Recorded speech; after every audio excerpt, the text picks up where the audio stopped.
Emmerdale's latest episode saw Joe Tate's lies to Moira Dingle rumbled by her, leading to her refusing to agree to a deal to seal her fam to Kim Tate despite initial plans. There was quite the discovery about Joe Tate on Emmerdale on Friday, and Moira Dingle wasn't standing for it.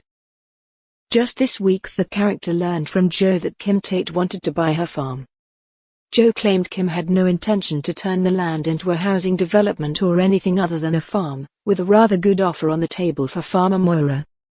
Moira has faced losing her beloved home and business ever since the slurry leak months ago. With fines to pay and the farm not doing well at all, Moira has had to consider selling up. Moira already agreed to sell Annie Sugden's land around the farm to Robert Sugden recently after his fake claims of wanting to carry on the family legacy.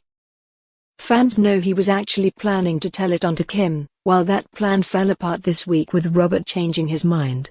As for the farm, Moira came to the decision to consider Kim's offer, which was shared to her by Joe, after another update from the water company brought the news Moira's appeal had been rejected. With Moira told by Joe she could remain as a tenant but they wanted ownership, she was keen, unaware that Joe was lying and planned to get the family out. While it was only a hint, he suggested a loophole would likely lead to her losing her home. After Noel from the water board advised Moira that her appeal to get the fines called off had been rejected, she was left believing her only option was to sell.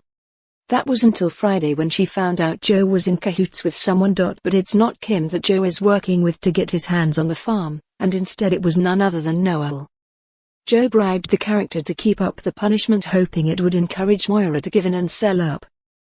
Moira caught them in the act though, hearing them discussing the matter just as she was about to sign over the ownership. Realizing she was being duped, she wasted no time in returning the unsigned papers and admitting what she had found out. Joe was mortified to realize he'd scuppered up his own dark plans, but soon he was back to threats. Moira stood her ground though, telling him she knew exactly what he was up to and how she wasn't going to let him get away with it so easily. She told her husband Kane all about it, who called Joe a snake. As Joe showed up at the farm and they continued their showdown, Moira let rip. Moira said she'd rather go under than sell to Kim, while Joe told her the offer was still on the table but not for long. Moira was once again left with a decision to make, but what will she do? Unbeknownst to her though, Joe was ready with his next move. He told Dawn Taylor that Moira was going to learn that he gets what he wants and that he was prepared to do whatever it takes to get it.